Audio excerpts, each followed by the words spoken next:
And how is everybody today, Sergeant Lamb? How you doing? I'm doing outstanding. Hey, you know, the world is, the temperature's getting cooler, the world is getting warmer, you know, what can I tell you, you know? Everything is just hunky-dory. As it should be. Yeah, right, for sure. You know, I heard two pieces of disturbing news. Well, what, you know, I think they're disturbing. That was it news? Legitimate news, or is it infotainment? Legitimate news. Okay, so you got off CNN. Well, you know, the first one is that the third largest or the third biggest killer of people from the ages of 12, 13 to about 22, 24, 25, around here, the third largest killer is suicide. Suicide, yes. Suicide. And that's even higher amongst the gay and lesbian community. Well, I mean, out of that group of age, I mean, majority of them are gay and lesbian. Well, I have my opinions about that situation. Okay. But here's the thing, you know, according to the Christian religion, you know, suicide is a mortal sin. No, same with Catholics too, Catholicism. For sure. Now, there are some exceptions of the father, you know, the man up the stairs he looks at, you know, he says, you know, if you're trying to get away from being tortured, you know. So if it was an honorable, like, you know, like the Japanese that, you know, stab themselves and have an honorable death. Yeah, well, and of course if there's a real bad mental problem, or, you know, my favorite, which is in case you jump in front of a hand grenade to save you from your life. If you're a martyr. Right, you know, those kind of things, you know, can be excused, and, you know, the Father's got the last word on that. Okay, you know? good to go. But to me, you know, God doesn't make mistakes. No. No, God just, one of those things that just doesn't make mistakes. And I said, you know, if he made an elephant, he made an elephant. Okay. You know, and if he made a man, he made a man. Okay. And if he made a woman, he made a woman. Okay. Okay? So where are you going? So, here's the thing. I don't understand that, you know, people think that he is stupid or that he made a mistake. Because here's this guy or this woman going down the street and all of a sudden they decide, I'm going to change my gender. I'm going to be the opposite. Well, that's why I told you I have my opinion about that situation. Now you understand why I agree with the fact that you said that a lot of suicides are in that area, you know. So I'm wondering if there could be a connection somewhere. Okay, well maybe if we give me your opinion. If you give them sex changes, then they won't want to kill themselves. But then the sex change is still bad. I mean, you went from religion to now we're talking really. Okay. No. If they, you know, if God wanted you to be a girl, He would have made you a girl. That's all there is to it. If He wanted this to be a giraffe, He would have made it a giraffe. Oh, you're going into some deeper. Well, all right. First of all, let's just back up a little before we get into the transgender. Let's just back up a little bit to life and death and the religious aspect of it. Because I got in a wonderful debate at the gym yesterday with a hardcore Christian. And he says he's for the capital punishment, but he's against abortion because he's pro-life. Right. And I was like, well, wait a minute. So it's okay to kill an adult, but in your mind, killing a fetus is wrong. Okay, even in the event of, you know, rape or molestation or anything, that's still wrong because the fetus needs a right to speak for themselves. But again, killing someone is still okay. And I was like, well, you know, Jesus was against capital punishment, you know, and so already there's, and when you talk about suicide, you know, well, where's the fine line? Because, you know, if somebody's just really depressed because, I don't know, they were born to the wrong family where the dad's really abusive, and you know, when I imagine people that are committing suicide, I imagine them in a lot of pain, you know, I mean, like an emotional, whether it be, per my perspective, okay, well, you're killing yourself because you got bullied a lot. Well, that seems kind of silly, but obviously that person's in a lot of pain. Or you killed yourself because you were, you know, molested or raped, or you lost a child. Yeah, and there's you a just mental situation there. So there's a lot of sadness. So the fact that God, this loving, infallible being that created us all the way we are, with our own imperfections, would cast us to hell because we were so sad that we took our own life.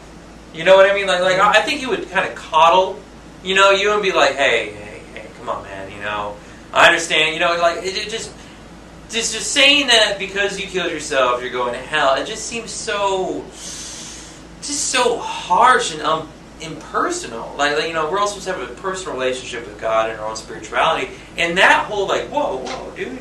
So if I'm in so much pain, and this could even go with assisted suicide, for the elderly, which is legal in most countries, where I am literally drowning in my own vomit because I'm dying of cancer or whatever the situation may be, where I will live another year or 6 months, but it's going to be excruciating. What kind of life will I live? Well, I just want to end it now, but I'm going to be sent to hell again. And just that seems so wow, God, that's kind of an asshole. I mean, that's kind of asshole of you if you're going to send us to hell. And of course, it isn't God that's saying. But this is all through interpretation of modern religion that's really saying we're going to hell. That's what I was going to say, because you see, according to the religious people that really down deep inside, the evangelicals, that they say, hey, you cannot kill yourself no matter what.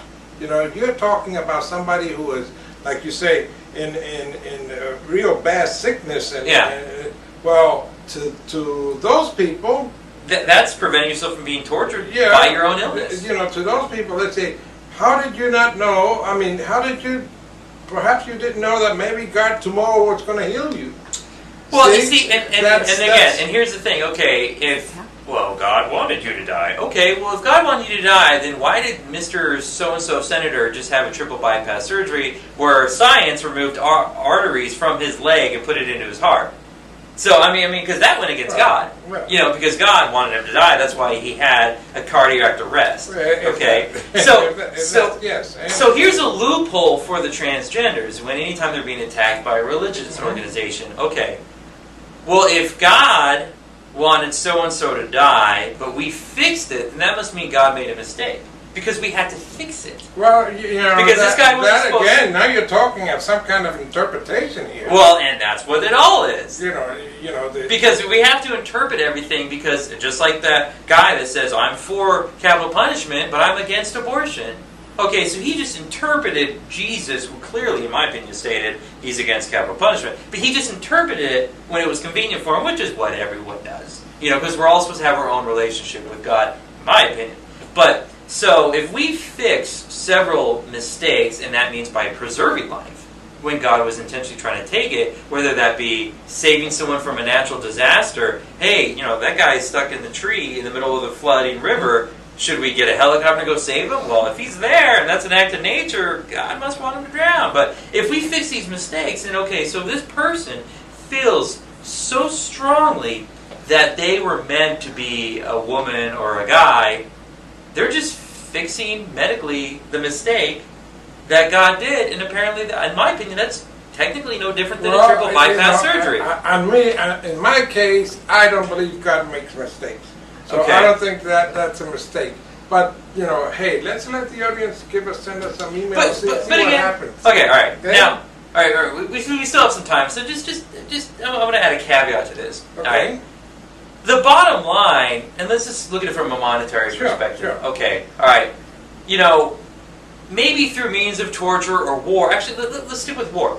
Because of war, we have advanced modern medical science. Okay? I mean, every time there's a war, Gabrielle Gifford, if it wasn't for all the medical advancements we've made in the war in Iraq and Afghanistan through seeing head traumas, in fact, the guy that did help her on scene was, he was a medical professional, and he is used to that type of incident. So throughout war and chaos, so much medical goodness has come from.